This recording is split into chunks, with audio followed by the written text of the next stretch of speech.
from period 2, lithium to neon, twice the which matches the description. Elements may be used once, more than once, or not at all. An element which is gaseous at room temperature.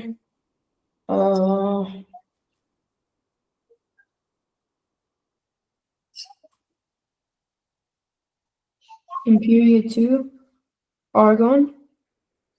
Oh no. An element which is gaseous at room temperature and pressure. They are saying give the name of an element from period 2, lithium to neon. Lithium to neon means lithium, beryllium, then boron, then carbon, then nitrogen, then oxygen, then fluorine, and then neon. So gaseous at room temperature, obviously it would be neon, right? It would be neon. An element which forms an oxide, that is a reactant in photo. Okay, leave it. This is not a part of your syllabus. That is coming in your midterm. And also, yes, see this, part 4. An element that makes up approximately 78% oxygen. Oh no, argon, sorry. Oh no, sorry. Oh nitrogen. my god, it's nitrogen, yes. Nitrogen. Yes. Okay, and then has atoms with a full outer shell of electrons. Again, it's neon. It's noble gas, right? Yeah. An element which exists as both diamond and graphite. Carbon. And carbon. Yeah. Yes, good. I thought that you're saying argon. No. Carbon. Yeah. That reacts vigorously with cold water. Beryllium. Lithium, exactly. Reactivity decreases across the period, so it should be lithium. A soft metallic element stored in oil. Lithium. Good.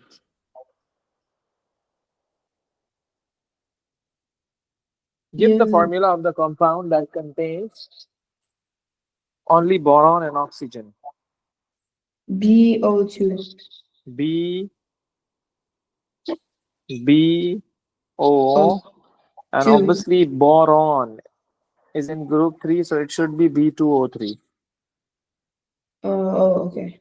Yes, because whenever we are going to draw the formula of any compound, so obviously we need to know the valency after looking at the group number.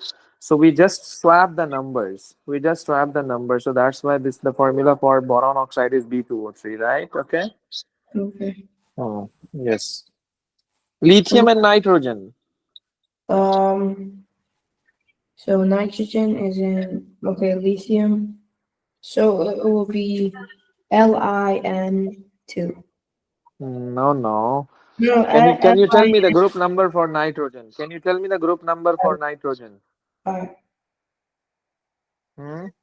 Group 5.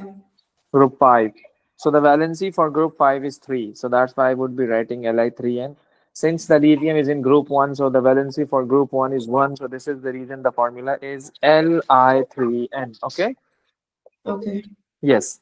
And rubidium is in group 1. It has similar physical and chemical properties to the other elements in group 1. Predict how many electrons there are in the outer shell of a rubidium atom. How many electrons are there in the outer shell?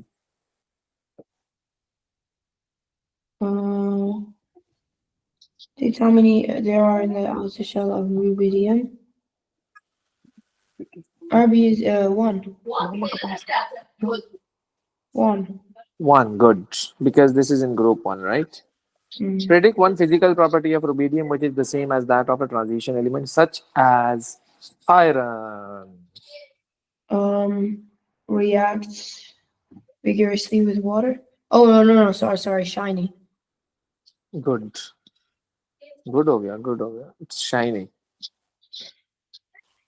Predict two physical properties of rubidium which are different to those of a transition element such as iron. Reacts vigorously with water. So you can say water. You can say that iron is hard and rubidium is soft. Okay. It's soft and also it's reactive. Physical properties, you can say low melting point or low density. Okay.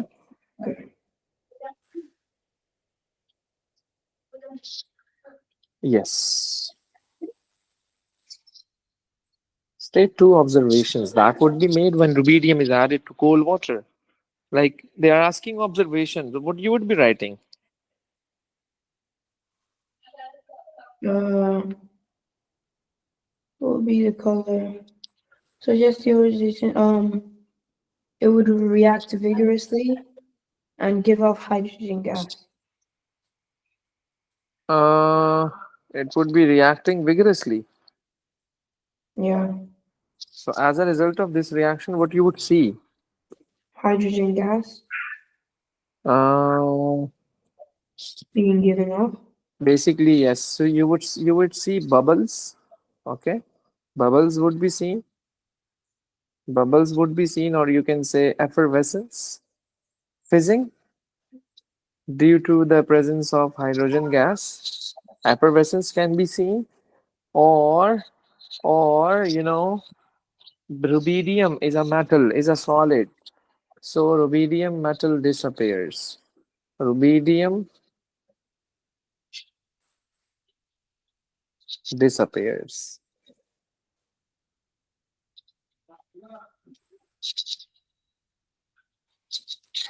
What would be the color of the solution if methyl orange was added to it after that? It's not a part of your syllabus.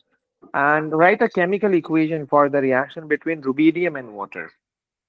Rubidium and water. So this is Rb. This is H2O. Can you tell me the product? Uh, RB. Wait. So RB hydrogen.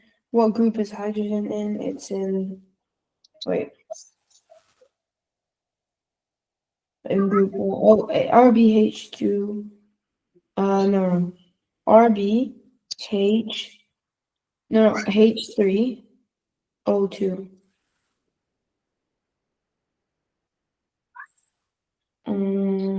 Or you can write it as RbOH.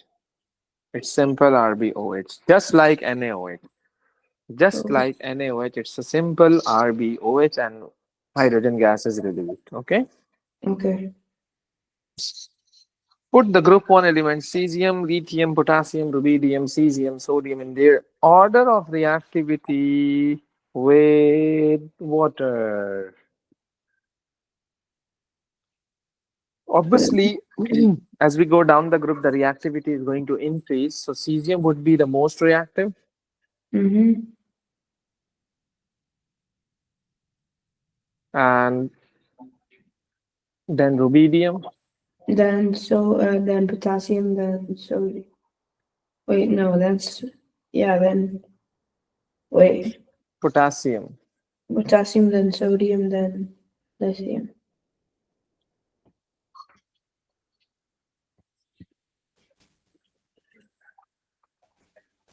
Suggest one safety measure that should be used when rubidium is added to cold water.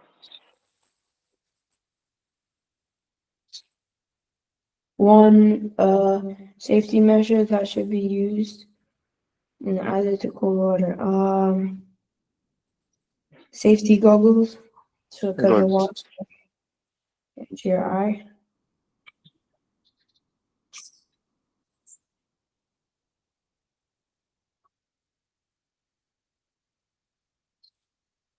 The phosphate ion has the formula PO4 3 minus. Deduce the formula of rubidium phosphate. Sorry, just use the formula of rubidium. This Was is the it? phosphate. So obviously its charge is 3 minus and this is plus 1. So I would be swapping the numbers, then I would be getting this. Okay. Okay. Yes, see this? Describe the explanation the variation in oxidation state across the period. So they Mm, are saying a number of outer electrons. oh, okay. So A aluminium is in group 3, so it is 3, it's 4, it's five, 5, six, 6, seven, 7, it's eight, 8. 4, 0. Oh, yeah. Explain the variation in oxidation. So the number of outer electrons increases with sodium being the most reactive and argon being inert. Yeah, that's it. There's an increase. It's increase. Yeah, Oxidation number, right? yeah. Oxidation state across the period. But what So else? you can see the oxidation number, that is +1, +2, +3, +-4, -3, -2, -1, 0. The number is going to decrease, you know, or else you can say, okay, basically on your left hand side, these are metals. Sodium is a metal, magnesium is a metal, aluminium is a metal. Metal has to lose electron, right? Metal has to lose electron. Non-metal has to gain electron. So when metal has to lose electrons, so that's why you can see the charge is in +1, +2, +3, because group 1 elements are going to lose 1 electron, so they would be having a +1 charge. And group 2 metals are going to lose 2 electrons, so they are having +2 charge. Group 3, which is aluminium, they are going to lose 3 electrons, so that's why they are having +3 charge. And group 4 metals, already they have 4 electrons in their outer shell, so they can gain or they may lose electron. Obviously, they have 4, so to complete their outer shell, they have to gain electrons. So it would be +4 and -4. And then obviously phosphorus is in group 5. So how many outer electrons are there in phosphorus? You will say 5 electrons. So obviously it needs 3 electrons. So obviously it would be gaining 3 electrons. So it's having -3 charge. Sulfur is in group 6. So 6 electrons are there in outer shell of sulfur. How many electrons it's supposed to have? You would say 8. So how many electrons are needed? You will say 2. So that side is having a -2 charge. And obviously chlorine is in group 7. So it's having 7 electrons in its outer shell. How many electrons it is supposed to have? So you would say 8. So obviously it needs 1 electron. So that's why it's having -1 charge. Argon is completed. So that's why there is no charge on argon. So basically this is the trend. This is the variation in oxidation state across the period. Okay. Mm, Yes.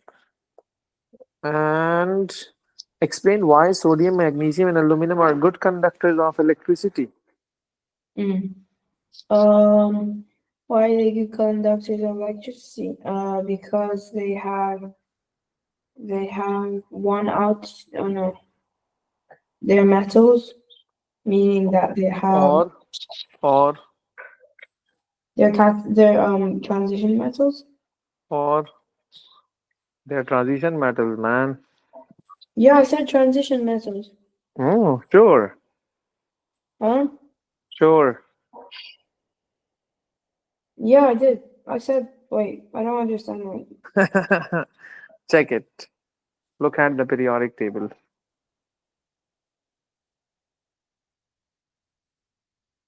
Okay. Wait, no, they're not transition metals. No, they're not transition metals. Exactly. So why they are good conductor of electricity? So you would write that they have free electron. They have free electron. This is the reason that they are good conductor of electricity. Okay. Okay. Good conductor of electricity.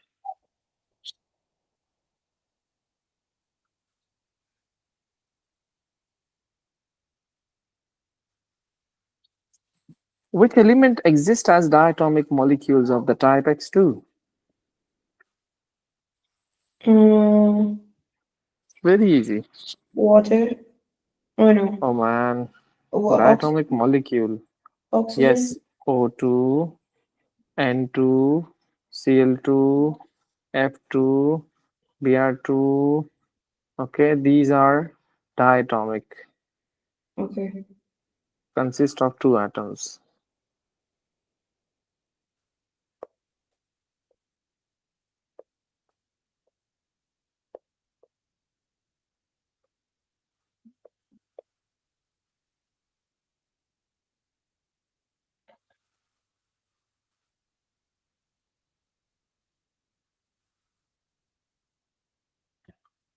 Yes, see this? The table shows the melting points, boiling points, and electrical properties of five substances, A to E. Substance A, okay, choose the substance from the table to match the following descriptions. A, a substance may be used once, more than once, or not. I'll justify each choice with the evidence. Okay, one has been completed. The substance is covalent as a solid at room temperature. D, the evidence it is above more melting point is above its melting point is above which it has low melting point and it does not conduct as a liquid, so it's covalent. This substance has a giant covalent structure. Um, B Or E. or E. Oh yeah, E. Why? Because it has a high melting and boiling point. It cannot conduct electricity when Good. it's cooled. And And when this substance is a metal, which is metal? um substance is a metal. Hmm. I'm not really sure, but I think it would probably be diamond if it was not a metal. They are saying metals. They are saying metal. Diamond is not a metal. Hmm? Diamond is metal. Yes. No. So what you would be writing when they are asking that this substance is a metal? I thought you meant for the other one, the giant covalent structure one. Oh. I'm Um. asking what is the answer of this? Oh yeah. Can you go back up to the table?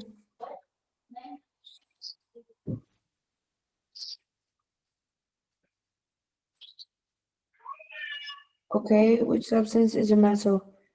I think it might be C. C. Is it C? Uh, all the metals are good conductor of electricity in their solid state or also in their liquid state. So how can you say that it's C? C says that its electrical conductivity is poor. How? This is a metal. It is supposed to be a good conductor of electricity. So this is the reason I would say okay, this is B. Why? Because metals are having high melting and boiling points and they are good conductor in all aspects. So Mm. it's C. Okay. Now, this substance is a liquid.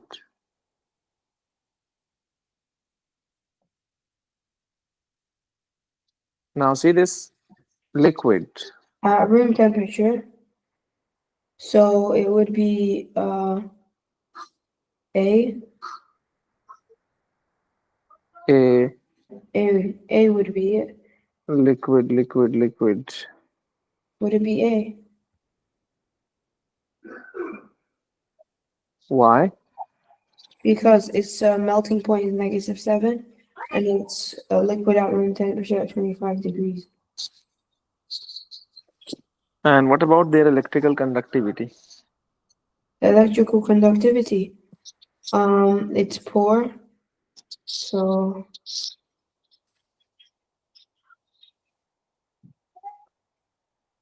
I'm not really sure. Sorry. Yes, its electrical conductivity is, all the options says that they are poor. Mm, Obviously, this is a liquid, so melting and boiling point should not be very high. Okay, so that's why A is correct. As you can say okay, it's having a low melting and boiling point, so that's why this is liquid at room temperature. Okay, mm. which is ionic solid. What's ionic solid? Which one ionic?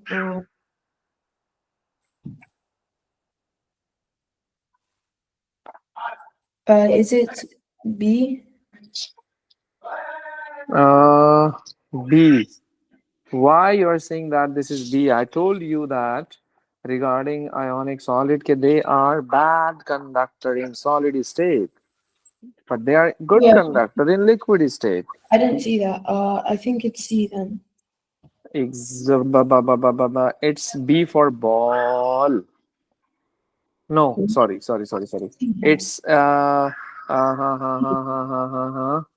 it's C.